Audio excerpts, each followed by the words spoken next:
Coucou les copains, alors aujourd'hui je suis là pour vous parler de mes 7 dernières lectures. J'ai lu 7 livres depuis mon dernier update lecture, ce qui est plutôt conséquent parce que normalement je fais un update lecture à chaque 4 lectures. Mais ce qu'il y a c'est que là en ce moment j'ai pas vraiment le temps, enfin j'ai le temps mais comme je suis censée réviser je culpabilise à chaque fois que je fais autre chose que réviser, ce qui est un peu la plupart du temps. Donc du coup je me dis non je filme pas parce que sinon je culpabilise de ouf, mais de toute façon il faut quand même que je filme cette vidéo, peut-être qu'elle sera beaucoup plus longue que d'habitude. Mais au moins je rattrape mon retard et après je suis à jour. Donc le plus vieux livre que j'ai lu c'est The Sky is Everywhere de Jandy Nelson. Donc ce livre-ci c'est l'histoire de Lenny dont la sœur est morte. Je crois que ça fait un mois quand on commence le livre et elle était très proche de sa sœur. De toute façon qu'elle était proche de sa sœur ou pas, c'est un événement horrible. En gros la première phrase qu'on a quand on commence le livre c'est qu'elle s'en veut énormément parce que sa sœur est morte il y a un mois et pourtant la seule chose à laquelle elle est capable de penser c'est les garçons. C'est une romance, en fait elle va un peu se retrouver dans sa douleur avec le petit ami de sa sœur et un autre garçon qui est nouveau au lycée si je me souviens bien. En gros du gros, j'ai pas autant aimé ce livre que je m'attendais à l'aimer. Donc déjà un bon point, quelque chose qui m'a pas mal surprise, c'est qu'au début de chaque chapitre, je sais pas si vous voyez mais vous voyez ça fait des traits noirs. En fait il y a des poèmes que Lenny laisse sur des bouts de papier un peu partout dans sa ville etc.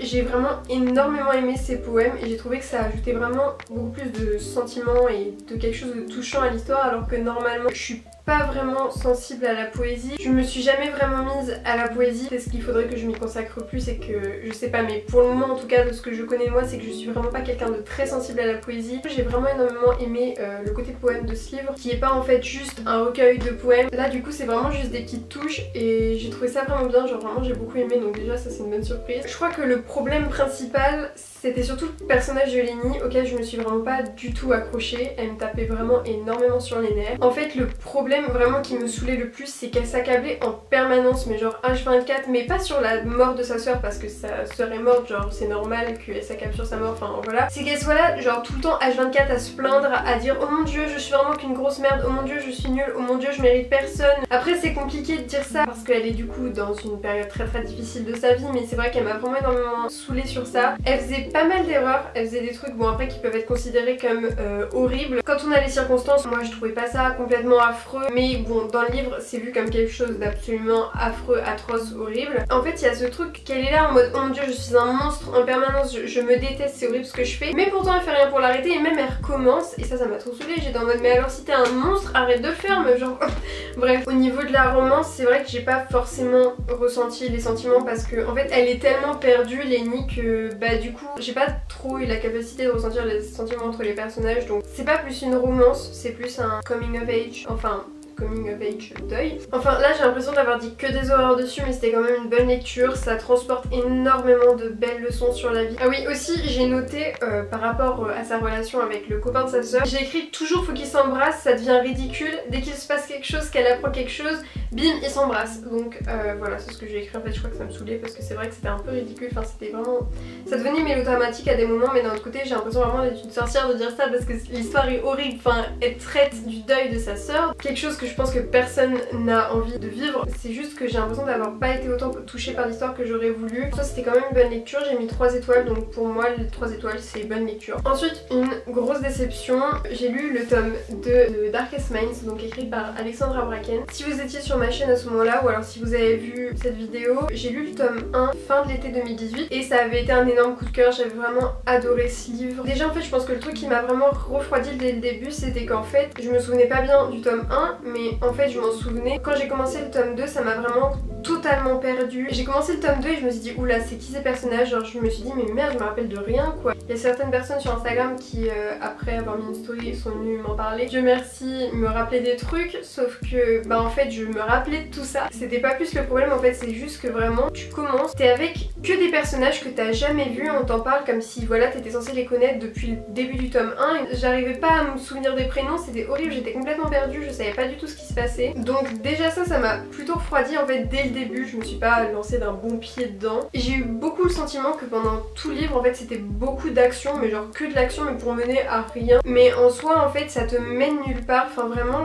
j'avais l'impression qu'à des moments je lisais en diagonale, genre limite si j'avais sauté un chapitre ça m'aurait rien fait manquer. Au niveau de la relation amoureuse je l'ai trouvé juste cucu et ça m'a fait cringe toutes les 5 minutes. Et vraiment j'ai un jugement hyper dur sur ce livre, mais en fait ça m'a trop saoulée de pas aimer parce que j'avais tellement aimé le tome 1, donc bah de me dire que j'ai pas aimé le tome 2 ça m'a trop saoulé, genre vraiment c'était trop deg, donc du coup j'ai mis 2 étoiles. Je me faisais chier et je comprenais pas à quoi ça servait et l'histoire m'intéressait plus. Bah là j'ai lu le tome 3 et en fait je sais même plus si je veux lire le tome 4. Pour continuer avec une autre déception, mais une déception là que j'attendais, La Couronne de Caracas, donc le tome 5 de la sélection. La sélection c'est une saga que j'ai lue pendant que j'étais au collège, je m'étais arrêtée au du coup tome 4 et c'était vraiment une saga que j'avais adorée, je l'avais trouvé vraiment super cool, surtout la trilogie initiale. Mais du coup là il était vraiment temps que je lise ce dernier tome. C'est une lecture très rapide, c'est écrit énorme à l'intérieur et il est plutôt petit, je crois qu'il fait 300 pages donc en soi ça se lit vraiment très rapidement. C'était vraiment pour terminer la saga que je le lisais. Je pense que l'auteur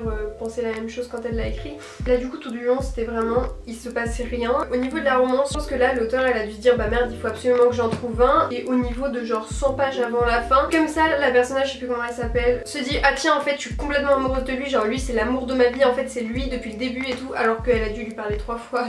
Vraiment c'est, en fait elle les aime tous et d'un coup elle tombe amoureuse de lui mais tu sais pas d'où ça sort. Je pense que c'est juste qu'il fallait absolument juste que ce soit conclu quoi, mais vraiment il se passe rien. Mais il y a vraiment des moments, mais ça m'a fait cringe. Il me semble que j'ai mis un passage sur Instagram, mais c'est vraiment des réflexions en mode la féminité c'est les cheveux longs et des robes à paillettes.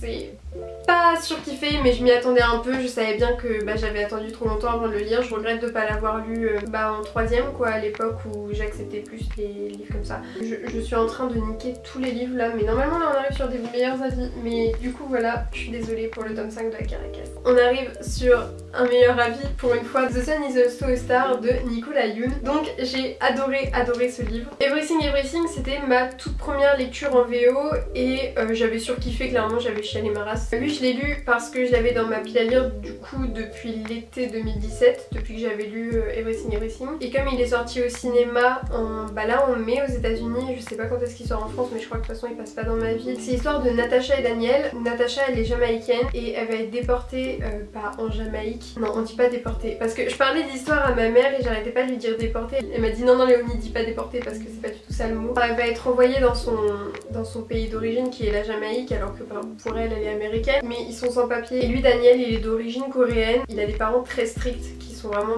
dans la vision des choses, comme quoi il doit faire des études pour réussir etc, et qui voit pas les choses autrement. Et donc on va les suivre juste le long d'une journée, la dernière journée aux États-Unis pour Natasha. Et c'était dit comme une romance et avant de commencer j'étais vraiment perplexe, je me disais mais comment elle va faire l'autrice pour croire en une romance qui se passe en une journée. Vraiment je comprenais pas du tout, mais chapeau. Parce qu'il faut absolument que vous lisiez et que vous compreniez en fait ce que je dis, parce que même j'ai vu 100 milliards d'avis sur ce livre et j'avais jamais vraiment réussi à saisir en fait à quel point ce livre est fort. En fait je pense qu'il faut vraiment le lire quoi pour comprendre, et que c'est vraiment important. C'est énormément de réflexion mais incroyable. La fin elle a blow my mind, elle a vraiment genre, la fin est incroyable. J'ai vraiment pleuré toutes les larmes de mon corps. J'étais avec mon copain à ce moment là et j'étais tellement genre au bout de ma vie, j'étais en mode je veux le relire. Alors du coup on a dû aller sortir, enfin prendre l'air. Je lui en ai parlé pendant un quart d'heure en lui expliquant toute la fin en détail. Il en avait rien à foutre mais il est trop mignon, il a écouté quand même. C'est à chaque chapitre des chapitres qui alternent soit entre le point de vue de Natasha, soit entre le point de vue de Daniel, mais de temps en temps on a des points de vue externes en fait qui nous permettent de faire des liens en fait de ce qui se passe dans l'histoire, de comprendre un peu l'effet papillon de la chose qui vont les ramener tous les deux, si vous voyez ce que je veux dire. Je sais pas si vous connaissez mais ça m'a fait énormément penser à la série Touch qui était vraiment ma série préférée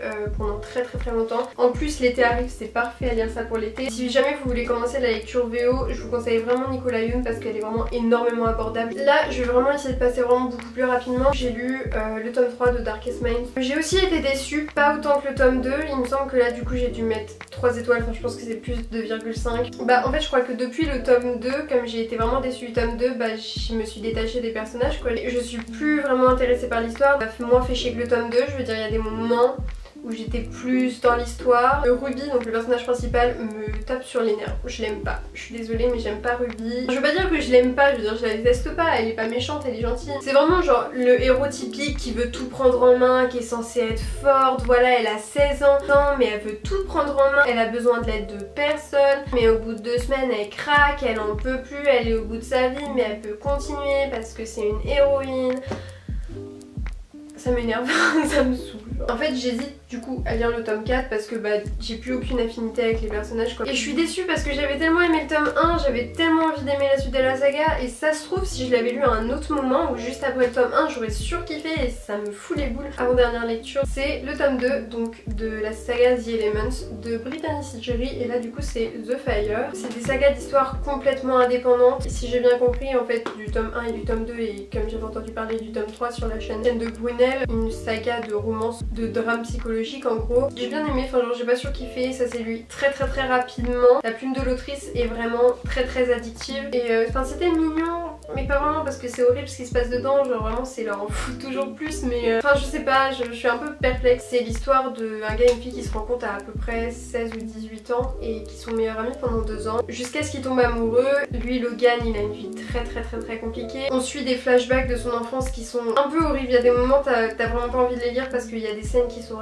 vraiment très dures à lire. Il y a beaucoup de choses qui se passent, c'est très touchant, ça traite beaucoup de l'addiction à la drogue et j'ai bien aimé ce côté, je trouvais que ça c'était bien traité en soi. Enfin je sais pas parce que je connais pas trop ce milieu, c'est un peu je crois le premier livre que je lis qui traite vraiment de ça. En fait j'ai trouvé ça sans plus. Et le prochain, je suis terminée hier après-midi, c'est Ashes Falling for the Sky, le tome 2 de Neil Gaiman et Mathieu Guibé. Donc il est sorti il y a vraiment pas longtemps et du coup il est rentré dans ma catégorie saga à terminer. Elle est horrible cette saga mais elle est tellement bien. Je vais pas vous faire de résumé, je pense que enfin, vous connaissez Ashes Falling for the Sky, je veux dire.